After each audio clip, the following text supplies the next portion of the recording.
शेवगाव आणि पाथर्डी तालुक्यातील हजारो कुटुंबाची फसवणूक या भागामध्ये शेअर मार्केटिंग चालवणाऱ्या काही तरुणांनी केलेली आहे। त्यामध्ये कोट्यवधी रुपयांची फसवणूक आहे आणि म्हणून गेल्या 8 ऑगस्ट रोजी आम्ही एक मोर्चाने इथे आलो होतो।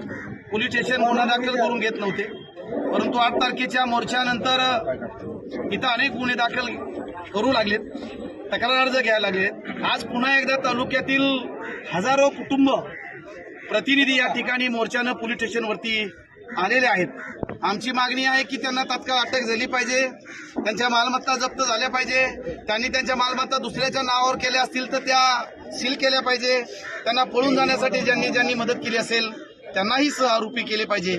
या मागण्यासाठी आज शेवगाव पोलीस स्टेशनवरती हजारो ज्यांची फसवणूक झाली असे शेतकरी, सर्वसामान्य लोक, माता भगिनी हजारोच्या संख्येने आम्ही मोर्चानं या ठिकाणी आलेलो आहोत आणि आम्ही मागणी त्यांच्याकडे केलेली आहे।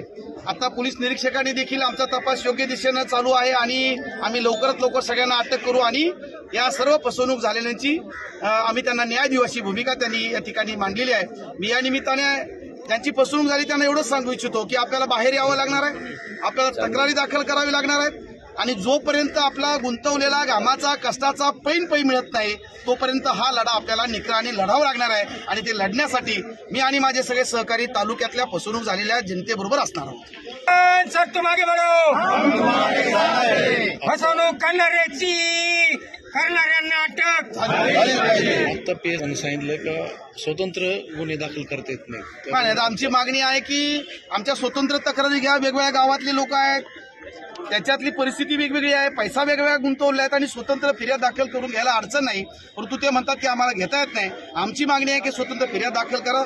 आम्ही आता या क्षणापासून समोर मंडप आहे आणि आम्ही उपोषणाला बसणार आहोत।